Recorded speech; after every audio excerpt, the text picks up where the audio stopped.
Barakatah Yahweh, Ba'ashem Yahweh Shai, Ba'ashem Rachah Kodash. Welcome to another live lesson. The name of this one is Baraashyath Chapter 2, which pretty much means Genesis Chapter 2. We already dealt with Chapter 1, so I'll just go to Chapter 2. And this video is up on YouTube still, with the breakdowns of Genesis. The first chapter I was trying to find, I couldn't find it, but everything else, is, so far that I've seen is up there, but Spirit is on me to go through the second chapter, so we're going to go through that. These, the first 6 books or so of Genesis are stumbling blocks to these people in the churches, because they don't understand, what's going on, because it wasn't given to them to understand. So what we're going to do is we're going to go to Genesis 2 and 1, and we're going to start off there. It says, "Thus the heavens and the earth were finished, and all the host of them." So pretty much what the Lord is giving Moses here is a recap as to what happened in the first chapter. "And on the 7th day the Most High ended his work which he had made," or the powers ended the work which he had made, "and he rested on the 7th day from all his work which he had made." And this is what he instituted the Sabbath behind. But keep in mind, this was 7,000 years.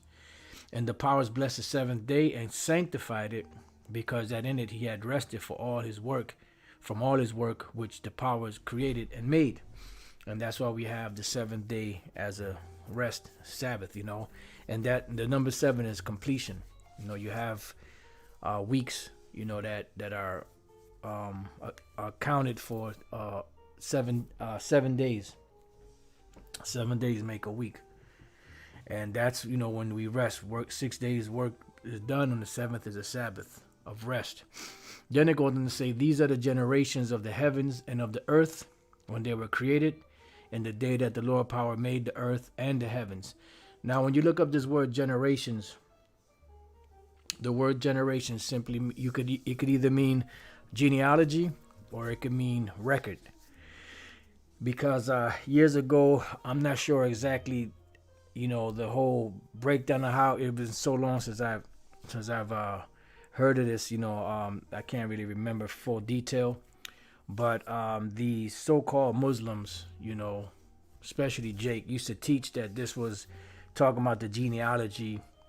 I'm not sure if they was talking about the genealogy of the angels or whatever the case may be. I believe that's what it was. But this is not talking about no genealogy. This is talking about records. Now, when we look up the word generations, the word generations is the word Thawa-la-dawath. Thawa-la-dawath.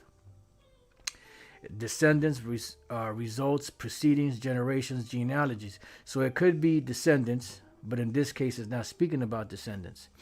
It says course of history of creation, etc.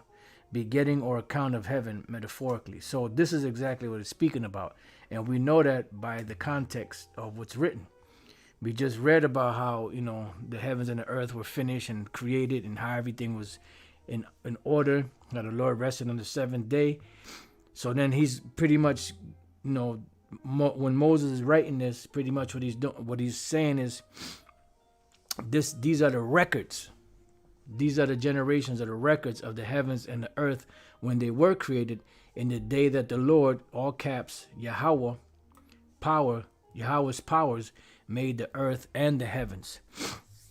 So this is the very first time in the scriptures where the Most High's name appears. Is in Genesis, the 2nd chapter and the 4th verse. Okay?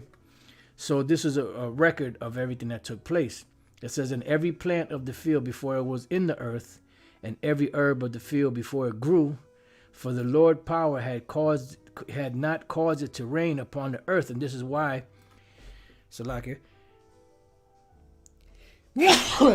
Salaki, this is why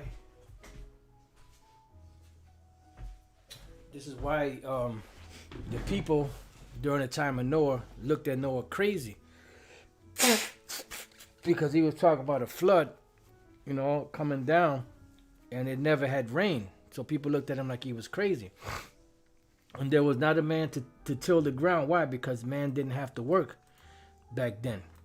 Because everything grew of itself. The Most High, had Yahushua and the angels plant the seeds. The seeds grew. They watered it through something called a mist or a dew. And that's how the earth was watered back then. It didn't rain like it does now. Like today, it's been raining pretty much all day. It didn't rain like that back then. The first time it really started raining was during the time of the flood. So this is why the people back then were looking at Noah like he was nuts. But there went up a mist from the earth and watered the whole face of the ground. And that's why when you wake up in the morning, you'll see part of the ground is wet. The grass is wet, should I say. You see that mist all over the place. That's how the Lord watered the earth back in the day. He still does it to this day. But that's how everything was kept, with the proper moisture in it, and everything grew of itself because everything was in order. This is prior to the fall of man. Excuse me. And the Lord's power formed man of the dust of the ground, because Adam was taken of the dust of the ground. He was created of the dust of the ground. Adam is an actual dark brown skinned man. I know a lot of Edomites hate to hear that, but this is the truth. But also Adam was in a confused state, because when the Lord created man, beast, and everything, everybody was on the same level until the Lord breathed into man the breath breath into his nostrils, and man became a living soul. So Adam became a living soul at this point. And this is what gave the distinction between man and beast. Right? It says, and breathed into his nostrils the breath of life, and man became a living soul. And that's why when Yahushua breathed upon the disciples, they received the Holy Spirit, or they received the understanding. The Holy Spirit really didn't fully come upon them until a day of so-called Pentecost, which is the Feast of First Fruits. But he caused the understanding to come upon them, because prior to that, remember, he would be upset with them. He's like, are you yet without understanding? Because the Holy Spirit and the Spirit of understanding wasn't given to them as of yet, because Yahushua was still alive on the earth. It wasn't until Yahushua died and made that great sacrifice that the seals were opened. You see? So it says, and the Lord power planted a garden eastward in Eden. Now we have to examine this, because people talk about the Garden of Eden. But it says that he planted a garden eastward in Eden. Now, what is Eden? Eden comes from the Hebrew word Idan, which means joy of paradise. This is the name of the earth. The whole earth is Eden.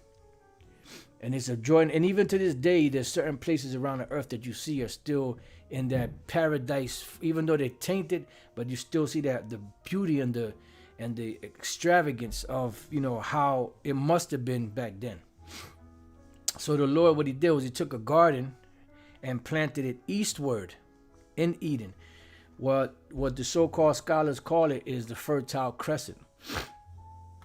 And when you look at a map of the so-called Fertile Crescent, as they call it, because earlier I had typed in,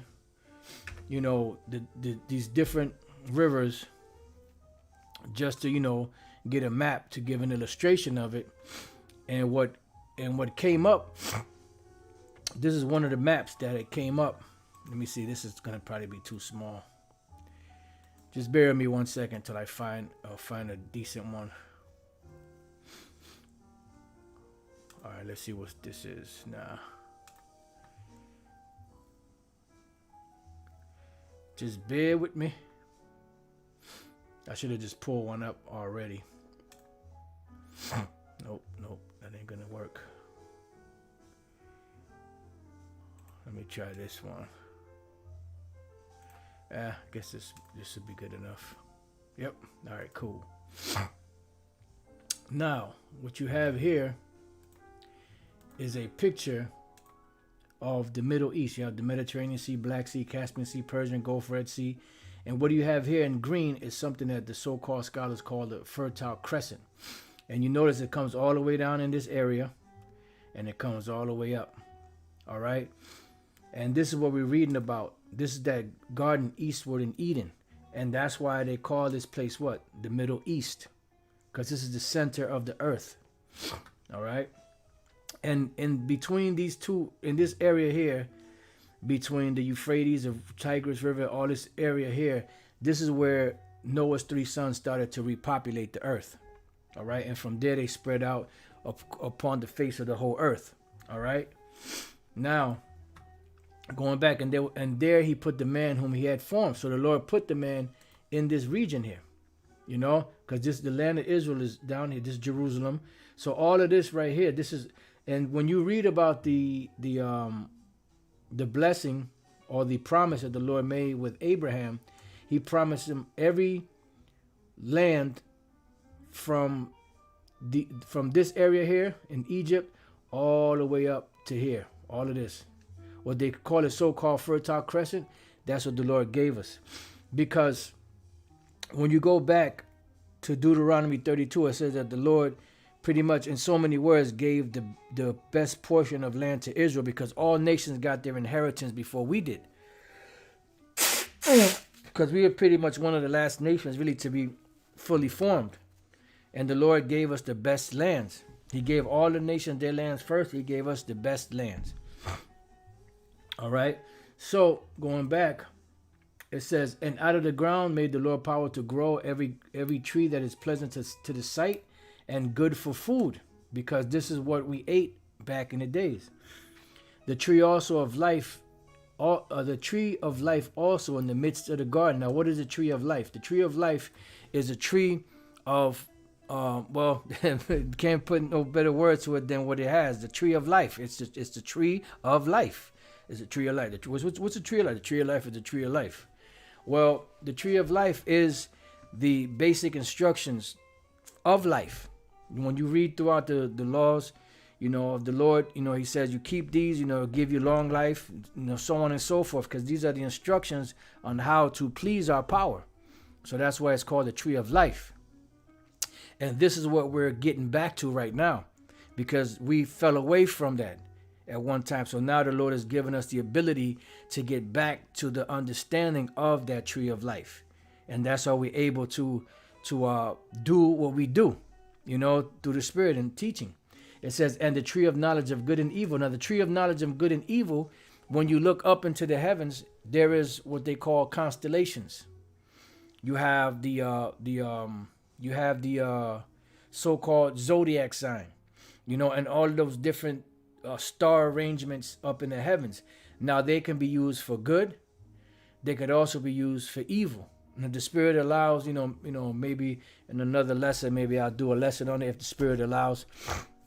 I mean, because it's good to know, but it's not like, it's important to know, but it's not detrimental for salvation. So if the Spirit hits me, if the Lord wants me to do a lesson on it and kind of touch on it, I will. You know, we'll see how the Spirit goes. So that's the tree of knowledge of good and evil. Now, to identify the tree of knowledge of good and evil on the planet is there's good things that we could do to please the Lord, and then there's bad things to get on his bad side. And the Lord gives us everything that we should do to please him, and everything that we should do not to do, so that we don't get on his bad side. And you see it in philosophies and religions and sciences and different things of this world, the different teachings. That's the tree of knowledge of good and evil. It says, and now, you know, that's a whole separate lesson. If Elder Yashawamba wants to jump on it, I know he loves, you know, doing them type of lessons. You know, if he happens to see this lesson, if he, you know, wants to jump on it, hey, so be it. You know, I give you an alley-oop like Elder Pastor gives to me from time to time. It says, all right. So now here's another key point. It says, and a river went out of Eden to water the garden. So there was a particular river coming out of this garden, you know, that was watering the whole garden. Keep in mind, Eden is Aidan, you know, which is paradise or joy of paradise. and there's a garden that was planted eastward in Eden, and this river was the one that was watering this garden. So what is this river? This is what we have to find out. Which those that have been studying know that this river is speaking about the Jordan River. Now it says, and from thence it was parted and became into 4 heads. Now it didn't say 4 rivers, it didn't say 4 seas, it didn't say 4 oceans, it didn't say 4 streams, it just said 4 heads. So this river was broken up into 4 separate bodies of water that all stem from that one. All right. Now, what I want to do is, before we actually go into that, right, let's go into, let's see, we already dealt with that. Let me move this over. Now we have here a map of the Mediterranean, and of these the what they call the Middle East. All right. Now, before we get to that, right, there was something that I had wanted to go through. Let's see. All right, let's go to the Apocrypha. Before we go there, let's go to the Apocrypha. That was Ecclesiasticus. I believe it was it 24? Just bear with me. I didn't write this down.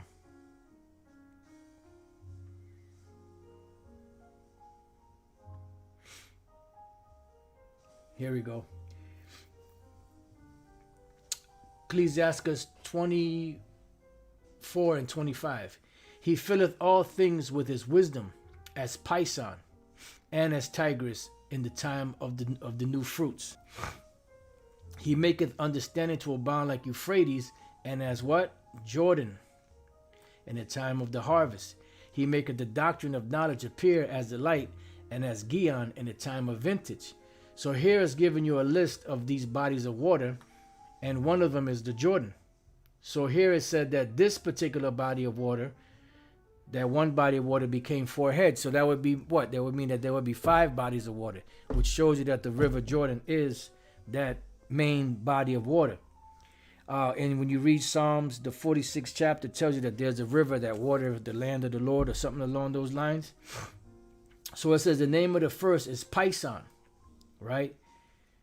That is it, the name of the first head of body of water.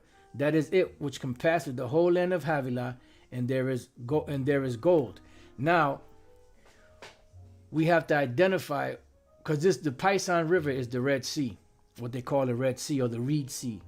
Now we have to identify where the land of Havilah is, because this is one of the key points in the identification of this body of water.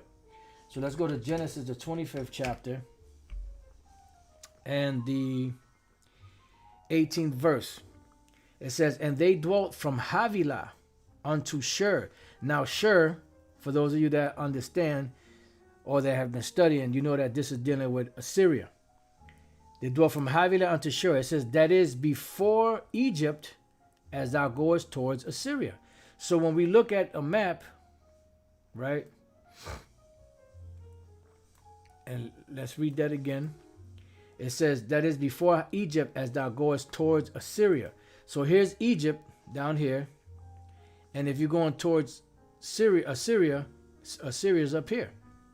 So it's between these two parts here. So this land here, which they call so-called Saudi Arabia, this is Havilah.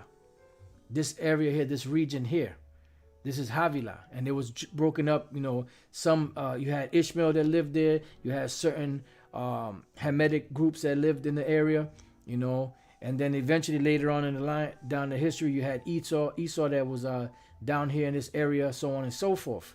So this is the body of water that we talk about, and you can't really see it that well. Let me see, hold on. Right, so this is a little better here.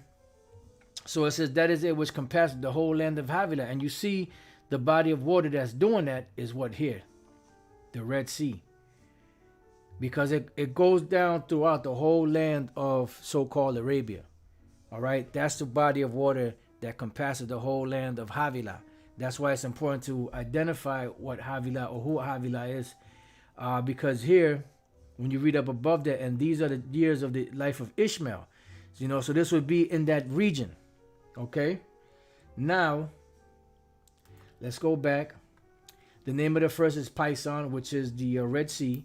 That is it, which compasseth the whole land of Havilah, where there is gold. This is dealing with so-called Saudi Arabia.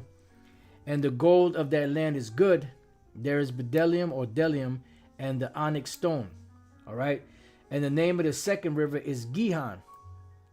Right. Gihon, the same as it, that compasseth the whole land of Ethiopia. And when we look at the map again, let's bring this back, because this is the land this is Egypt, and as you go further down, you have what? Ethiopia down further down in the region below this. And what's the river that's compassing that? The Nile River. So the Gihon is the Nile River. And when you read in Josephus, which I usually bring that out, but I didn't think about it till now, in the book of Josephus, Josephus tells you that the Greeks changed the name of the Gihon or Gihon River to the Nile River.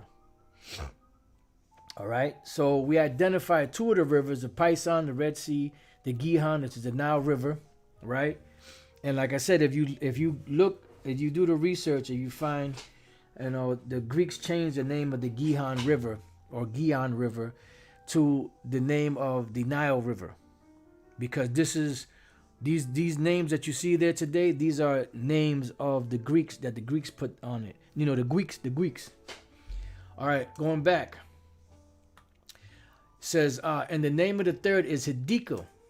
Now, Hiddekel is, well, before I tell you what it is, let's go to Daniel chapter 10. And here we go with Satan. All right, Satan, be gone. Come on now.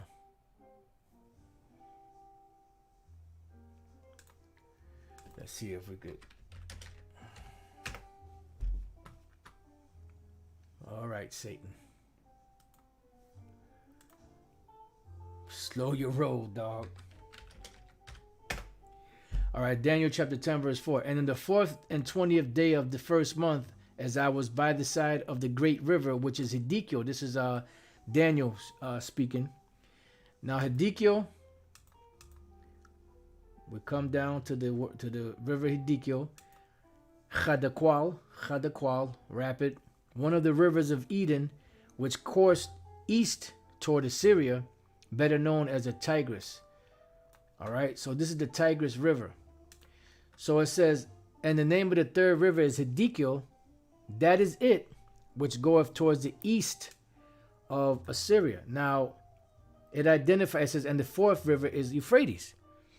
So this is the fourth body of water, the Euphrates. So the Hiddekel is the river on the east of Assyria. All right. When we look at the map, we have the Nile River, we have the Red Sea, we have the Euphrates River, and then furthest east is what? The Tigris River.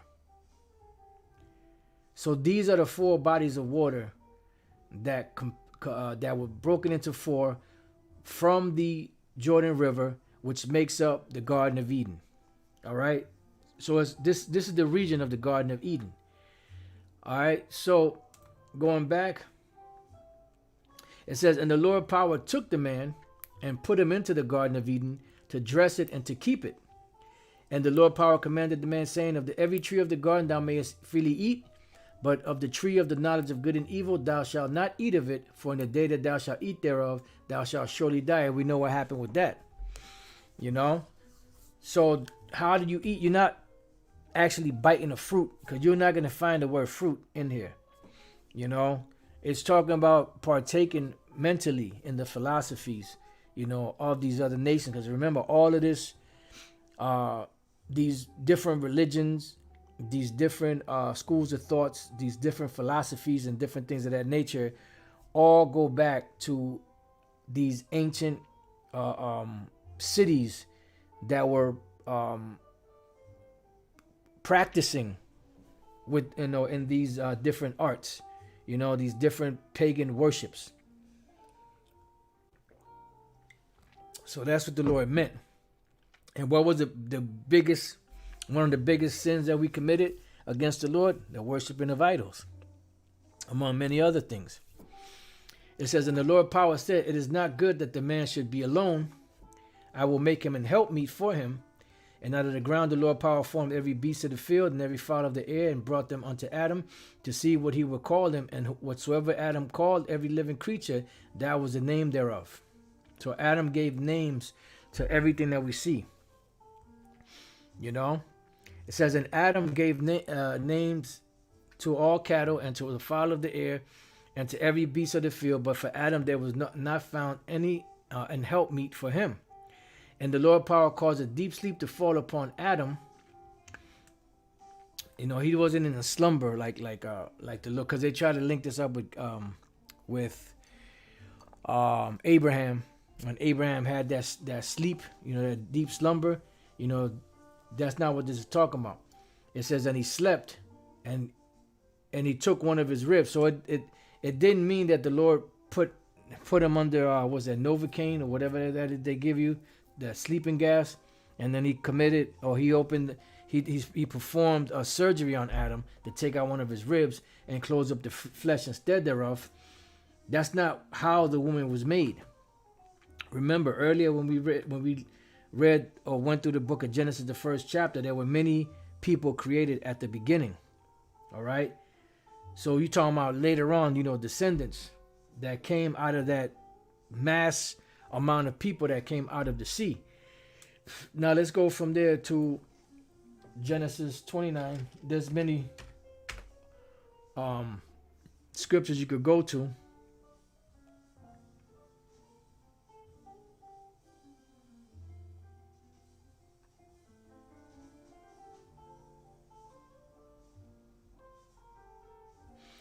I believe it was, all right, yep, right here. Genesis 29:13. And it came to pass when Laban heard the tidings of Jacob, his sister's son, that he ran to meet him and embraced him and kissed him and brought him to his house. And he told Laban all these things. And Laban said to him, surely thou art my bone and my flesh. And he abode with him the space of a month. So pretty much the bone of my bone and flesh of my flesh is what? Is a family member. You know, somebody related to you. All right. Kin. So when the Lord said he took one of Adam's ribs, meaning somebody of his family line, and closed up the flesh instead thereof, because prior to this happening, when the line was small, you know, the Lord caused it to be closely knit.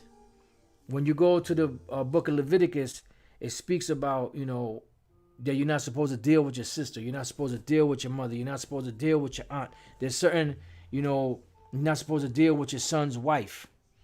You know? Now, as far as the sister thing is concerned, you know, because they were closely related. That's why you have a lot of instances where, you know, brother and sister relationships turn up what? Incest babies, you know, which come out, you know, retarded looking. Inbreds. You know, because you're not supposed to have that union. But back then the Lord had that little slack, because as a people we were still small. You see, now it doesn't go into detail as exactly what took place and how it took place and why it was that this was happening or going on as we read on down, but it only makes sense that it's speaking about that. It says, and the rib which the Lord power had taken from man made he a woman and brought her unto Adam. He didn't actually take a rib and just make the woman, you know, it's hip talk. Like back in the 60s and 70s, I believe it was, they used to call a man would call his woman, this is my rib. Brothers still use it today, you know, that's in the truth. You know, this is my rib, you know, blah, blah, blah, this, that, and the other. Or my rib, so and so and such and such. So it's just hip talk. You know? It says, and Adam said, this is now bone of my bones and flesh of my flesh. She shall be called woman, because she was taken out of man. All right. So pretty much the Most High was causing a union between Adam and Eve. Therefore shall a man leave his father and his mother and shall cleave unto his wife, and they shall become one flesh, or they shall be one flesh, meaning they're going to have sex. So immediately after he says that they had sex, it says, and they were both naked. Now we know that the word naked represents sin. Because when we read, what is that, Deuteronomy, I'm not sorry, not Deuteronomy, Exodus 32. And